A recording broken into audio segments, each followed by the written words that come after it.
I'm guessing Stoneforge Mystic or playing a blue deck. That's just like a little bit different than this type of strategy. I often don't see him playing combo. Not saying he's not capable, one of the best players in the world, but this is a new twist. It feels Yeah, like. I definitely associate him with Jason the Mind Sculptor strategies Yeah. in Legacy. So this is a kind of a different take, as you see Froehlich lead off with what I assume is a beta Underground C. Yes, that's what it looks like. Someone can correct us at home if we are wrong with that polluted delta. So first blood, Froehlich going to start at 19. Probably going to see some sort of cantripping spell. Maybe we'll see a discard spell in duress. So we'll see what Murch is working with here. You see a Ponder, Gataxian Pro, a Delver, Secret Spell Pierce, and a Mongoose, and of course just one land, which is oftentimes the case with Rug Delver in a Scalding Tarn.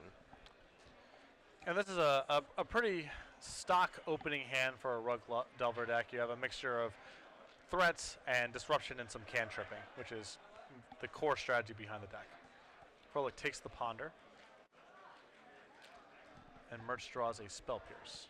I'm going to start it off with the Gataxian Probe. So let's see what Froehlich is working with here. He's got a Tendrils, he's got a Preordain, a Cabal Therapy, and a Lion's Eye Diamond. So not much of a threat of Froehlich going off anytime in the near future, but between the Duress and the Cabal Therapy, he has the ability to disrupt Murch, and the Lion's Eye Diamond can give him a big boost of mana when he is eventually ready to go off. Scalding Tarn going to get sacrificed here for Murch, going to push himself down to 17, get a Tropical Island into play. So you can play Nimble Mongoose or Delver of Secrets on this turn. I think you do want to lead off with the Delver, so you can hopefully flip that on turn 2 and really start to apply some pressure on the opponent. Yeah, Murch is not going to be a threshold next turn, most likely, and he has a potentially other cantrips that he can draw into to set up Delver even if he misses. So let's see which one drop he does go with, because he has brought Nimble Mongoose forward, but he is going to go with the Delver and pass the turn back to Froehlich, who's going to draw a Lotus Petal.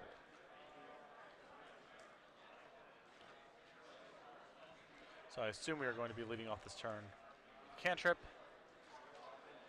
1 and 2 on the scry, so we'll see what he can find. He's trying to work his way up to that storm area. I mean, the big thing that he needs is mana and search. His hands, drawing the tendrils is a little bit unfortunate because ideally he would like to go through, find a spell like Ad Nauseam and allow him to go off that way. And so he's pretty far away from being able to actually go off here, but he has enough disruption to perhaps fend himself off for a little while. Yeah. So you see Froehlich taking his time with this Preordain, trying to figure out how these next couple of turns are going to go. He knows that he needs to try to at least beat one Spell Pierce. Doesn't know that there's a second one looming right now, but we don't know if Murch actually has a second land, so we don't know when Froehlich is going to have to worry about the next Spell Pierce. This Dark Ritual is going to be drawn there for Froehlich. And you see Eric not playing either his Lotus Petal or his Lion's Eye Diamond. Mm-hmm. The reason to hold back on this stuff is that it adds the storm count on the turn that he actually wants to go off. So he's not in any rush to get that stuff out there. Oh, Wasteland is devastating for Froehlich here, as he kept Dark Ritual off of his Preordain last turn. So he was really counting on that mana to be able to cast Cabal Therapy this turn and then potentially try to go off the following turn, but now he has to commit his Petal to the table to do anything. And he does just pass the turn back now. Doesn't commit the Petal. Delver's not going to flip. Just another Delver drawn here from Murch. He's going to come across for 2 points of damage. Knock Froehlich down to 16. So Froehlich's life total is pretty high right now, but Nimble Mongoose is almost a threshold, and Delver is ready to flip at a moment's notice as Froehlich is going to draw a card here. There's a Brainstorm. So again, not a land. He just passes the turn back. Murch going to untap. He's going to flip over a Forcible, and that is a devastating one, because if it was just Spell Pierces in the hand there for Murch, I think the Cabal Therapy ends up breaking that up. Yes. We might be able to end up going off, but now things are going to get a lot more difficult as in comes Insect Aberration and the Nimble Mongoose. And Murch, I like what he's doing here. No reason to actually tap mana until he draws another land. Yeah, he has, sufficient pressure on the board here. He just needs to be able to protect himself from Froehlich chaining together multiple spells in one turn, so better to hold up the Pierce. Lion's Eye Diamond going to get cast here by Froehlich, trying to maybe bait out a counter spell, and doesn't work. So LED is in play. Stifle the draw here for Murch. Going to come across for 4 more. Knock Froehlich down to 8. And you're seeing a pretty good demonstration of why Rug Delver is generally considered to have favorable matchups against decks like this. The mixture of an early clock, some permission, the wastelands, it all adds up into the combo deck needing to go off pretty quickly in the game because the Rug Delver deck can threaten lethal pretty quickly. while also, fighting through multiple counter spells. Murch draws a Wasteland for the turn, attacks for 4 more, puts Froehlich on a lethal attack, going to play that Wasteland past the turn. Froehlich going to draw his card. It's a Brainstorm, and I think he knows that I needed a land to be able to do anything, and I didn't find one. I think he's probably going to at least lead off with the pedal and try to do something. He may just concede, but it's worth at least seeing how your opponent will respond to certain lines of play. So he's going to start off with Lotus Petal. There's a Spell Pierce that Froehlich didn't know about for that turn 1 discard spell, and he's going to concede the game. So, Andrew Murch is going to win game number 1 over Eric Froehlich. Rug Delver up a game over Ad Nauseam Tendrils. As we're going to move along to the sideboards here, you've got Efros in front of you, so let's see what he can do here for game number 2 and 3. Well, he has access to a tropical island that he can find through his fetch lands, and 2 copies of Xanid Swarm, which is very nice against a deck that's trying to continue with Permission and Stifles and so forth. He also has 2 copies of Carpet of Flowers, which I imagine are for more dedicated blue control decks, but can also potentially provide some utility in going off over the top of Murch's soft Permission. The Ad Nauseam Tendril decks and other combo decks of the format can only devote so many sideboard slots to any particular matchup because they have to keep the core of their deck intact. So you're going to find decks like Ad Nauseam, Sneak and Show, and so forth, usually having 2, 3, or 4 cards for most matchups, not having 8 or 9 because they still need to keep together a saturation of Dark Rituals and so forth to be able to go off. All right, well, we are going to bring it back to the booth very quickly before we do go over Andrew Murch's sideboard, because we do want to ask that trivia question to you guys for that full year of premium that we were unable to ask in the finals of our Standard Open. So I'll let you do the rules, and I'll ask the question. Sound okay? Yes. All right, you shoot. Cedric's going to ask you a question. You have to tweet that answer at SCG Live and hashtag SCG Premium. A winner will be selected at random amongst the correct entries. It doesn't matter who gets there first. We simply draw one of the correct answers. The winner will receive 1 free year of Star City Games Premium. All right. Pretty simple question this go around for the finals. In the finals of a tournament, we had James Gates playing against Ben Lundquist. Benny Bones. Benny Bones, as it were. Been known to be called Benny Beatdowns, Benny Beatdowns. as well. Benny Beatdowns, for once in his life, was beating down. And if you can name the name of the deck that he was beating down with, hashtag the answer, hashtag SCG Premium on Twitter. And again, we will select one person that does get it correct at the conclusion of round number 3. And again, it's about accuracy, not speed. So make sure you do get it right, as that's a pretty easy one, I gotta say. Yeah, that's a pretty easy one for a 12-month premium question. Even by my standards, and I'm a softie when it comes to these. Yeah? Even by my standards, that's pretty easy. Yeah, we gotta make it easy sometimes. So we'll cut back to the match here because we're gonna go over Andrew Murch's sideboard really quickly for Rug Delver. We've already taken a look at Froehlich. He's got a Zern Orb, he's got a Sulfur Elemental, Ancient Grudge, Flusterstorm, 2 copies of Pyroblast, 3 Submerge, 1 Vendilion Click, a Jace the Mind Sculptor, a Life in the Loam, 2 Rough and Tumble, and a Grafdigger's Cage. Of these cards, I think Flusterstorm's a great one, obviously. Pretty big fan of Vendilion Click, and then one of the more interesting ones is actually Ancient Grudge, because that has the ability to kind of mess things up if they do leave a Petal out there or a Lion's Eye Diamond that they're relying on, but just want to get it out in front of some counter magic. I don't know if you want to bring this in for sure, but when you have cards like Fire Ice in your deck that aren't very good, and Lightning Bolt isn't all that great either, I think that it might be worth taking a bit of a gamble there and putting that sort of card in. Yeah, no, it's definitely legitimate. A lot of it has to do with how many actual bad cards you have to take out of this deck. The Fire and Ice is pretty low impact. I guess other than that, it's just cantrips and some light permission. Even the bolts shorten the clock and protect Andrew against potential Xanid Swarms as well. So pretty hard to find space, especially with 4 main deck Stifles. Stifle being very good against a Storm deck. Yeah. It is always interesting to see the Storm players navigate their way around Rug, because Rug does have a lot of permission, as you did mention. That's quite good, and a pretty good clock if they're able to get a Nimble Mongoose or a Delver out in those opening turns of the games. But, you know, we've watched a lot of Storm players, Eric Rill, Brian Cook, Adam Prozac. They have beaten Rug Delver many a time.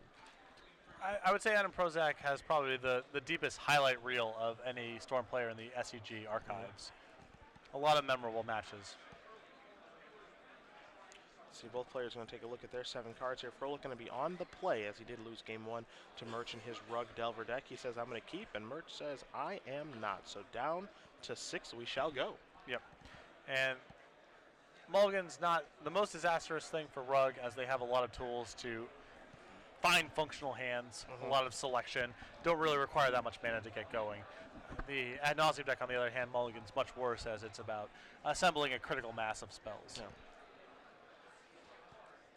So always a fun matchup for me to watch because this Rogue Delver deck can it can really put the squeeze on you like it did game one. If it gets out ahead, the deck is very very tough to beat. It's not letting them get ahead.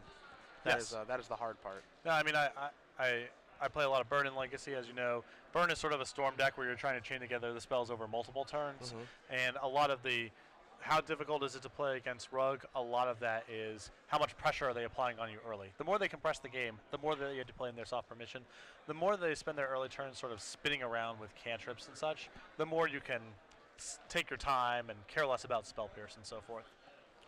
Murch going to keep his 6-card hand. We are underway in game number 2 here. Underground C leads into a Ponder for Froehlich, and I'll take a look at those top cards. You see a Lotus Petal among them. Looks like that one's going 3rd down, so we'll see which one he's going to keep. Well, we tried to see. Hit it pretty well, though, as Murch is going to draw his card for the turn. There's a Volcanic Island just passing the turn back, and if you're Froehlich, you got to be thrilled. Oh, yeah. If Andrew wants to hold up Spell Pierce, you're totally fine with that, Just take your time and set up your mana. The scariest thing for the ad nauseum player is if he's under pressure early. So Froehlich does have a Taxing Probe in his hand. He also drew a Xantid Swarm for the turn, so you might want to lead off with the probe to get some information. Maybe he just wants to hardcast it too. Not sure if he has any interest in paying the 2 life or not. Oh, it's a little more attractive to run that line with no first turn play from Murch. Yeah. So Froehlich going to sacrifice the Scalding Tarn and says, do you have a Stifle? The answer is yes. So that's probably a touch annoying. Rug Delver, the 0 and 1 mana Stone Rain deck. Yep. Yeah, I always look at this deck as honestly just a mana denial deck more than anything. It's just a hardcast Cataxian Probe. Hands up is Force of Will, Spell Pierce, Vendilion Click, and a Wasteland. Okay, so a healthy amount of disruption. Andrew can defend himself pretty well here, but good news for Eric is no pressure coming for a little while, so gives him a little bit of time to set up shop. Froehlich does have multiple petals in his hand. I wonder if he's going to cash in one of those petals to be able to cast his Xantid Swarm. How much does he actually care? I mean, he may have another fetch land in his hand. You see a Lion's Eye Diamond over there as well, and he's just going to pass the turn back. So Murch is going to draw a card. It's a Scalding Tarn, so he's getting closer to Vendilion Click.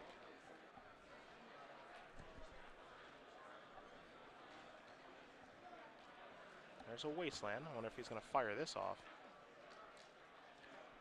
He's not a little surprised there. It could be pretty tempting after you stifle one of their lands, and you know that Storm doesn't play a ton of lands. So I think that he wants to get to Vendilion Click. He has a Spell Pierce that will probably allow him to get through this turn unscathed, and then he wants to click the following turn and then possibly Wasteland after that. Okay.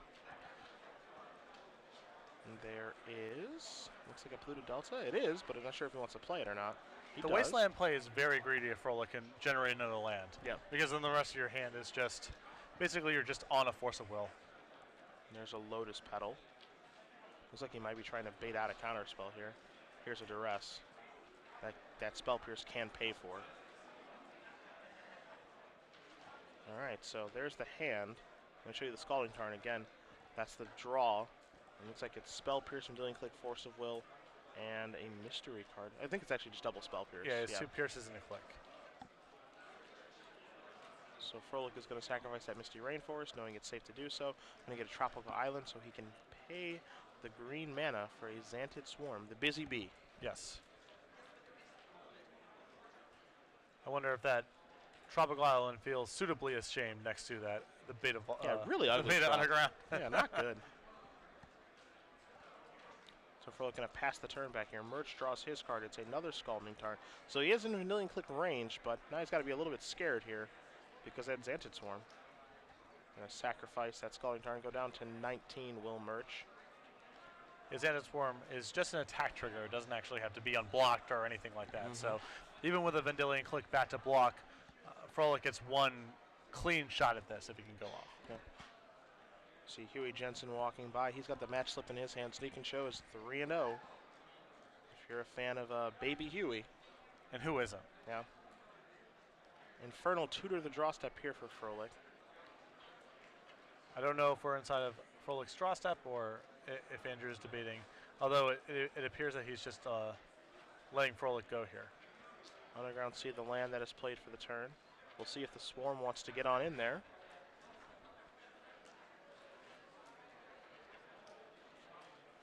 Again, he basically gets one shot with the Swarm, right? Because Vendilion Click's going to be there to eat it at some point. But it's also dangerous for Froehlich to just attack first because he loses whatever the best card is in his hand inside of combat. So he's kind of in this squeeze where he sort of has to be the one to act first. Yeah. Infernal Tutor, Lion's Eye Diamond, and Lotus Petal are the cards. Infernal Tutor predictably going to go to the bottom trigger. Froehlich gets to draw a card. Didn't get a good look at it, but we will likely see it next turn as Murch is going to untap and draw. He's got the Vanillion Clip to provide the pressure. He's going to come across for 3. Looks like a Ponder was the draw step here, so he's going to use his Tropical Island to cast that and go a little bit deeper in his deck. Maybe he can find some more permission here. Force of Will, Tarmogoyf, and a Flusterstorm. So the answer is yes. That was among the better Ponders I've seen. A piece of disruption, a couple pieces of disruption, and another add to the clock.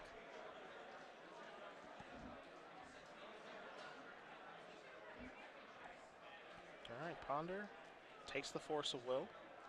Again, a card that Froehlich doesn't know about. There's a Scalding Tongue that's going to come into play as Froehlich is going to draw his card for the turn. Again, we know about Lion's Eye Diamond and Lotus Petal. We don't know what the 2 mystery cards are. At this point, I am somewhat surprised to see Andrew not use his Wasteland, as the colorless mana it's providing doesn't really do anything in terms of helping him cast any of his pieces of disruption. And you never know, the difference between one mana might be the difference between Froehlich being able to go off over the top of these Spell Pierces or not. Absolutely. So the hand there from Murch again is double Spell Pierce and a Force of Will. So again, when Xanthous Swarm decides to make its move, those counter spells are going to be highly irrelevant. So if you're Murch, you get very scared when Xanthous Swarm decides it's go time. Yep. Especially now, when Eric knows basically the contents of your hand. Now the Force of Will is unknown information, but Eric is working with a lot of information about what disruption Andrew is able to provide here. And all right, here comes the Swarm. There's a trigger. So this is not good news. And you actually see an Infernal Tutor there in Froehlich's hand. So it looks like all systems may be a go here. And there is a Lion's Eye Diamond. We'll keep track of the Storm. That'll be 2. 1 from the Probe, 1 from the Diamond, 3 from the Petal. See him thumbing by a Cabal Ritual over there as well. I mean, I'm almost positive this is just lethal as Froehlich can go for a Past in Flames kill at this point. Yeah, I'm pretty sure it's good enough to get there. So for those of you who are a little unfamiliar with the operations of the Storm deck, very valuable component here is casting Infernal Tutor, and in response to your own Infernal Tutor with it still in the stack, sacking Lion's Eye Diamond. This gets you to Hellbent, which allows it to be Demonic Tutor with a lot of mana floating in your pool. Usually you can then go get Ad Nauseam and try to kill if you're going off from kind of 0, or with a robust graveyard like Froehlich has now, you can go get Past in Flames, do this all again, and then kill with Tendrils. The Infernal Tutor in your graveyard, again, you'll still be Hellbent, so when you flash back the Infernal Tutor, you can go get Tendrils, and it's not too hard to cobble together 10 spells from this point, which and you see Froehlich go for the Past in Flames. So Infernal Tutor was spell number 5. Past in Flames is going to be spell number 6. You saw him break the Lion's Eye Diamond in response to the Infernal Tutor. So for the Hellbent, and make sure he does have the mana floating. Now he's going to redig through his graveyard, cast a Cabal Ritual. That'll be spell number 7. Past in Flames, of course, being spell number 6. And again, the Xanthous Swarm trigger is preventing Murch from using any of his permission here. Probe will be spell number 8. And draw a mystery card, Will Froehlich. On duress there. And it's my assumption that he probably has plenty of mana floating, as here is a duress. That'll be spell number 9. And I'll have enough mana floating to say, hey, Infernal Tutor, and go get myself a Tendrils if you don't mind. And after he does slide through the deck there, he'll show Tendrils of Agony.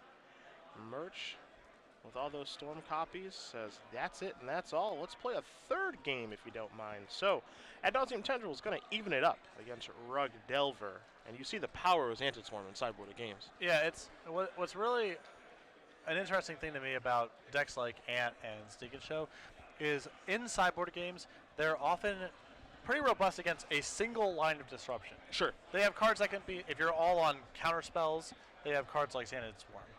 If you're all on discard, they have cards like Leyline of Sanctity. The best recipes for beating these decks is a mixture of this stuff. It makes it very hard for these combo decks to side in their reactive pieces. So not to say that the Spell Pierces and Force of Wills are bad. They're among the best cards in Andrew's deck in the matchup. But your ideal configuration is something a little closer to Bug, for example, which can have Thought Seizes, Duresses, and Force of Wills as part of its package. And even a card like Relic Progenitus or Nihil Spellbound, maybe even a little touch of Graveyard Hate too, ones that preferably cantrip, because that makes it so the passive flames kind of shut off, and you can maybe put enough pressure on them that force them to get a little bit lucky with an ad nauseum kill. Yeah, Relic can do a lot of damage in terms of trying to go off with passive flames. It can also keep you off of Threshold, which matters for Cabal Ritual. Yeah. So, and again, you can always cycle it if you have extra copies, or that's not really what the game is about. So, those kind of sideboard cards are also pretty valuable to have. So you see both players are shuffling up here for the third and final game. If you guys are just joining us, Cedric Phillips, Patrick Sullivan here in the booth. StarCityGames.com Open Series has made its way to Los Angeles. We are the Stan Lee Kamikaze. And for your tweets at SCG Live, hashtag SCGLA all weekend long. We've already crowned one Standard Open champion in Benjamin Lundquist. With Boros? Yeah, with Boros, all those beatdowns. We'll see if another aggressive deck can take it down. But we are in Legacy, so I think maybe a combo It's less deck. likely, yeah. Yeah, maybe a combo deck gets the job done. Benjamin turning back the clock of the standard metagame to week 1, where Yes. White Weenie with some red cards or not was a thing. Yes, that was his plan, and it worked out quite well. Pretty dominating performance for him. He was the number 1 seed going in, and he got the job done. Yeah, X and 1 through the Swiss rounds, first overall seed, and was able to barely squeak out of some pretty tough draws against Naya in the top 8, and then looked to be what was a pretty dominating performance against Esper in the semifinals. Yeah, the deck that he said he did want to play against this weekend, you can tell from his deck. He certainly had a favorable matchup there and did dust up a few Esper decks over the course of the weekend. Yeah, I played Boros at Pro Tour Dragon's Maze for much of the same reason, the Esper matchup. Of course, some of the cards are different for both decks, Yeah. but the core concept of a clock plus Boros charm is a very good recipe against Esper. Alrighty, so both players shuffling up. Ifro is ready, as is Murch. And so again, Murch will be on the play this game, which is a great spot to be in Game 3 against the old combo deck. You can again establish one of those 1-mana threats, Nimble Mongoose or Delver Secrets, and then put up your counter wall. Yeah, you can tell the difference between Andrew starting off Game 1 with a lot of pressure and starting off Game 2 with Volcanic Island Pass. And even though he drew a bunch of counter spells, the Storm deck, given enough time, can work around all that either by getting enough time to play around the soft permission and using hand disruption to take away Force of Will, whether it's using a tool like Xana's Swarm to shut all those options off. So it's really important for Andrew to get out on top of Eric quickly in the game, which magnifies the power level of his soft permission and gives Eric less time to assemble a hand that can go off in the face of some pieces of counter spells or what have you. Yeah. So Murch is going to start this game number 3 by knocking himself down to 19 via Scalding Tarn, get himself a Tropical Island. And we'll see what his first play is going to be. You see a Tarmogoyf, you see multiple copies of Force Will. There's a Ponder as well. Does he have the turn 1 threat? It does not look like he does. So again, if you're Froehlich, you got to be thrilled about this. Yeah, I believe it appears that Andrew got the hand of a lot of counter spells and a Tarmogoyf, which is not a bad opening. Yeah. Certainly better than what he was doing in the second game, where his first play on the board was a Vendilion click. But he's going to keep with Ponder. Flusterstorm to draw off of that Ponder. You see Froehlich has drawn his cards for the turn. He's going to start with a Misty Rainforest, followed up with a Gataxian Probe. So, time to put the cards up.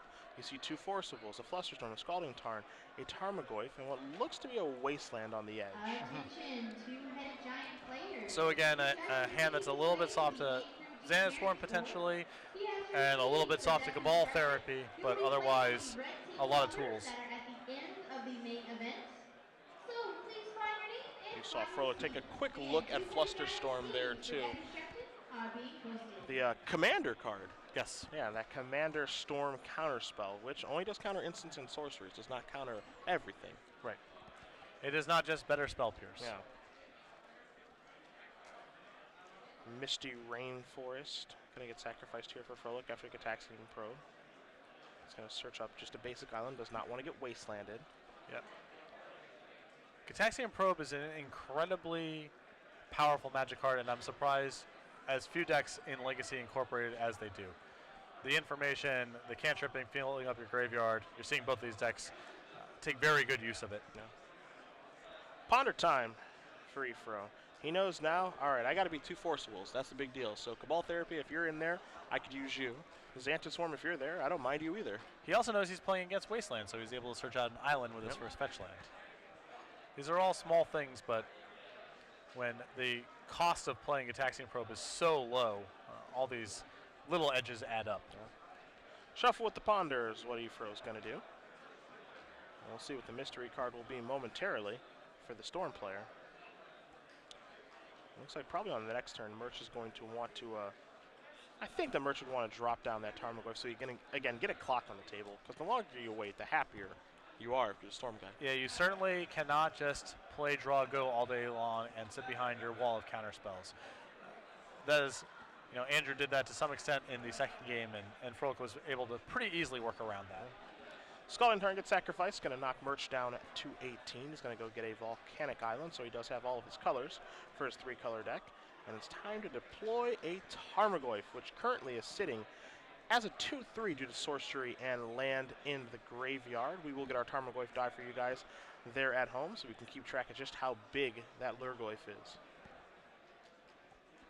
Pretty small for the time being. Oh, it's gotten bigger before.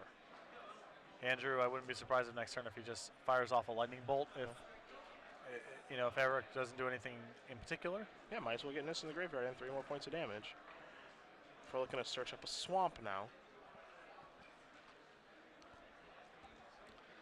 Again, this is all a concession to the wasteland in Andrew's hand.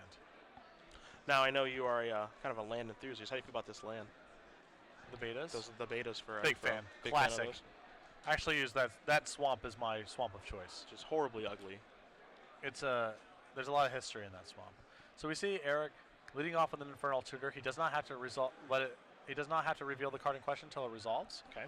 So Andrew has to decide up front if he wants to counter it before knowing what's up. He's going to use a Force of Will on it in part because that Infernal Tutor is valuable. It helps Eric assemble his hand in some way or another. And then it also just puts an instant into the graveyard this turn. Yeah, but lastly, he knew that, I think he knew the top card of his library. Actually, no, he sacrificed the fetch line this turn. So him drawing that Force of Will there, just drawing another blue card for the Force of Will he already had, kind of changes things a little bit here. Now, Froehlich, of course, knows that he had 1 Force of Will, but he doesn't know the other contents of his hand right now. The other argument for using Force of Will in that spot is when you know Froehlich has Cabal Therapy in his deck, there's some incentive to just use one of your Force of Wills when it seems like a reasonable spot because you risk just getting blown up by a Therapy. Eric again going to start testing the waters here with a Dark Ritual. And this is interesting because Efro doesn't know the other 2 cards in the hand there for Murch, but it looks like he's going to potentially try to go off here. Don't know if he has a discard spell in his hand, maybe clear the way. He's going to play a Lotus Petal, so Storm count is going to be 2 right now. Looks like we might be moving on in. Use that Lotus Petal, so that's going to be 4 mana. There's a Cabal And Ritual. 1, 2, 3. That's thresholded, so that's 5 black that gets added. If it resolves. Force of Will says, I don't think so. Tarmogoyf's going to grow a little bit now, too, because there's an artifact in the graveyard. So we'll see if Eric is able to continue going off. Interesting, because this may have been like a mini go-off. I don't know. His hand looks pretty low to me. It looks like he has another Cabal Therapy. Oh, sorry, a Cabal Ritual, rather. I'm not worried about And an that. Ad Nauseam. Yeah. I mean, his hand's pretty loaded. He's got to be careful with this Ad Nauseam, because there's a Lightning Bolt over there in Murch's hand. So if he decides to go for Ad Nauseam, and you see him, he's going to take a minute here. Yeah. Calculating, what are the odds that I can go off from this spot with very little mana floating now that the Cabal Ritual has been tagged. Yeah. You see him asking the spotter/judge a question here. Looks like he might have to call a judge. Yeah, so he's going to step away from the table really quickly. We'll take a look at the game state here of him casting the Dark Ritual starts. That was 3 mana. He played a Lotus Petal, and then he sacrificed the Lotus Petal. So 4 minus 2 is 2. Cast the Cabal Ritual gets countered. So I believe he has 2 mana floating, one of which is black. Right. Okay. In which case, he can still cast the Cabal Ritual that he has left in his hand and Ad Nauseam and have 1 mana floating plus his island available. But going off with 2 mana in the pool and at 13 life through Ad Nauseam is no guarantee. Absolutely not. Also, one thing to keep track of, too, is that he hasn't played a land yet, either. Yes. So, if he does find a land off ad nauseum, that's not so bad. You can see him tap his island here.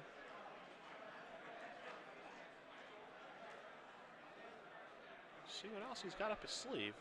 You did mention his hand is pretty good. Cabal Ritual time.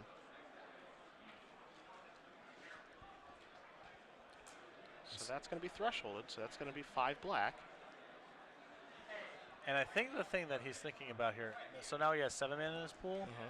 He can cast ad nauseum. Well, how many cards do he has left? Oh, he has another Cabal Ritual? Another Ritual. Oh, never. So he's got a bunch of mana. So we can cast cast. No, he can't because Infernal Tutor is a sorcery, so he can't cast in response to one another. He has to pick a path here, but it has to be. Well, ad nauseum's an instant. Right, I'm saying that he can't. Oh yeah, he could Infernal Tutor. He could Infernal Tutor response ad nauseum, yeah. But then the Infernal Tutor can only find something that the ad nauseum finds. It can't actually tutor. All right, so here we go. Ad nauseum time. Ponder. 12, Dark Ritual. 11, 10, 9, 8, Ooh. 4, and there's that bolt in the hand. Yeah. Does he stop now? Can he? Oh boy.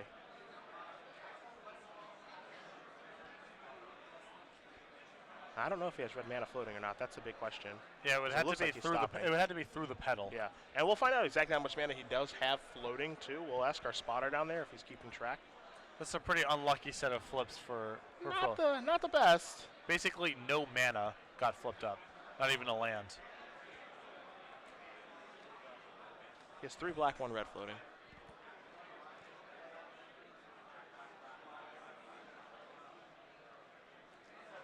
You see him trying to figure out if this is going to be good enough to do it. Because one of those cards is a Dark Ritual, so I actually think this might be good enough. You see him counting. Because one of those cards is a Dark Ritual, he can actually Dark Rit and then cast Past in Flames, then recast all those rituals. So he's actually going to take them, and he's going to stop at 4 life, facing down a Lightning Bolt. Wow. All right, so Dark Ritual.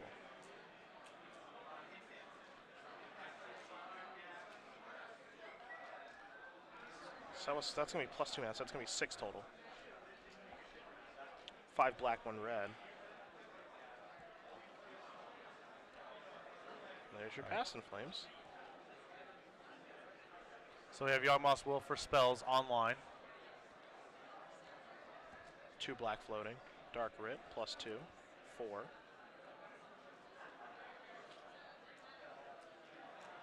Cabal Rit. Looks to be plus 3. The issue here is that Froehlich can't get his hand empty, right? So he can't actually. The Infernal Tutor doesn't actually generate a kill at this point. Not yet. So he's able to make a boatload of mana. Yeah, so he's got all the black mana in the world right now. I see what he actually can get his hand empty in a very creative way. He can Cabal Therapy himself to get his hand empty. Yeah.